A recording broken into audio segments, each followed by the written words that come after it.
दोस्तों नमस्कार। ज़िंदगी भी कितनी अजीब है। यदि हमारे ज़िंदगी में विरोधाभास और विसंगति नहीं होगा तो सृजन का काम नहीं होगा। और इसी ज़िंदगी में विरोधाभास या विसंगति के चलते ही सफलता हासिल होती है और ये सफलता सुविधा की नींव के ऊपर खड़ी नहीं होती। रंग भेद और पूर्वाग्रह के फलस्वरूप ही महात्मा गांधी को दक्षिण अफ्रीका में ट्रेन यात्रा के दौरान अपमानित करके धक्का देकर उतार दिया गया और वो रात भर इस संबंध में सोचते रहे कि इसका उनका क्या जवाब देना है। और प्रथम जो प्रतिक्रिया के तौर पर उनके जहन में बात आई वो थी हिंसक प्रवृत्ति की, जो खून के बदले खून, आँख के बदले आँख की प्रवृत्ति थी।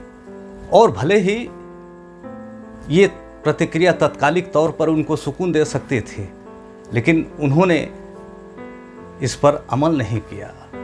और दूसरी प्रतिक्रिया उनके जहन में आई कि वे भारतवर्ष लौट जाए। और शायद ये प्रतिक्रिया भी एक पलायनवादी प्रक्रिया होती जो जीवन भर आत्मिक रूप से उनको चोट पहुंचाती रहती है। और तीसरी जो प्रतिक्रिया उनके जहन में आई वो थी अहिंसा कर्म की, एक ऐसा रास्ता जिसे बौद्ध धर्म के मानने वाले लोग मध्य मार्ग कहते हैं। और इस मार्ग में न तेरा न मेरा बल्कि हमारा जो जीवन का सार छुपा है। और इसी अहिंसक कर्म के माध्यम से महात्मा गांधी दुनिया के परितल में एक अहिंसा के पुजारी के तौर पर पूजे जाते हैं।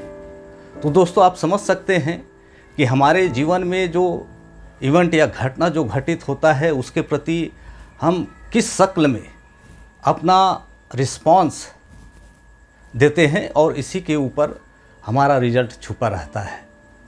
महात्मा गांधी की जो थर्ड प्रक्रिया, जिसको प्रबंधन के टर्म में सिनर्जी भी कहा जाता है, और ये प्रतिक्रिया ही दुनिया को एक नई मार्ग जो है प्रशस्त की है।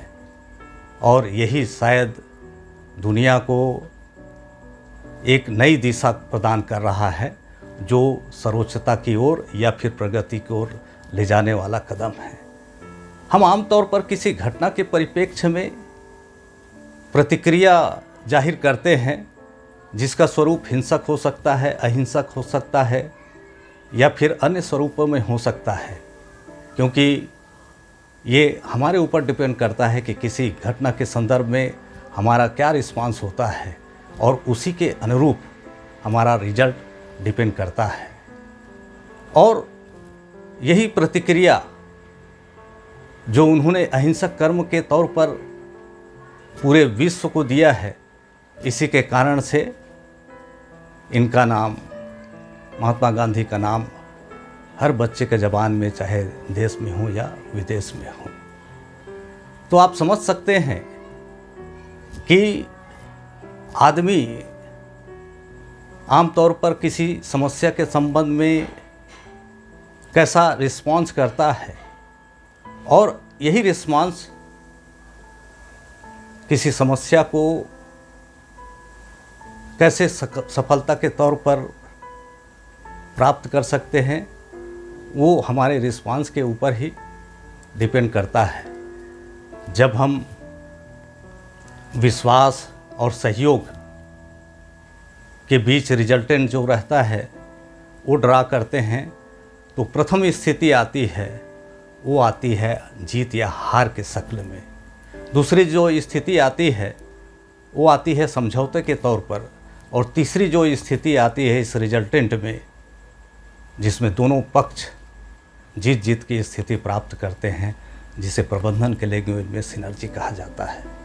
दोस्तों, तो आप समझ सकते हैं कि हमारा जीवन विसंगति या फिर संभावनाओं के ऊपर किस प्रकार से कार्य करता है।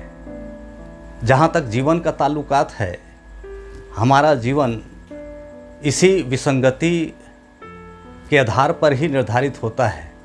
तो आमतौर पर जो हमारे जीवन में जो विसंगति आता है उससे कभी घबराना नहीं चाहिए, अपितु इस संबंध में हमारा क्या रिस्पांस होना चाहिए, उसके बलबूते पर हम अपने वांछित रिजल्ट को प्राप्त कर सकते हैं।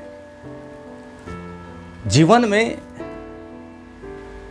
3 स्थितियां निर्मित होती हैं और ये स्थिति होती है या तो हम अपने समस्याओं से निपट चुके होते हैं और या फिर समस्या से ग्रसित होते हैं या समस्या की ओर अग्रसर होते हैं, और शायद यही जिंदगी है, समस्याओं से परिपूर्ण। इसीलिए किसी शायर ने क्या खूब कहा है, जिंदगी से बड़ी सजा ही नहीं और क्या जुल्म है, पता ही नहीं, पता ही नहीं, पता ही नहीं। दोस्तों, ज़िंदगी के संबंध में, विसंगति के संबंध में ये वीडियो आपको पसंद आया होगा तो कमेंट्स बॉक्स में अपना रिस्पॉन्स अवश्य दीजिएगा। और किस प्रकार से वीडियो आप चाहते हैं, किन विषयों के ऊपर आप वीडियो चाहते हैं, ये भी सूचित करने का कष्ट करेंगे ताकि आने वाले वीडियो में उसको शुमार किया जा सके। तो नमस्कार दोस्तों, अभी तक का यात्रा यहीं तक। एक नए वीडियो और एक नए विषय के साथ आपसे पुनः मुलाकात होगी। तब तक के लिए नमस्कार।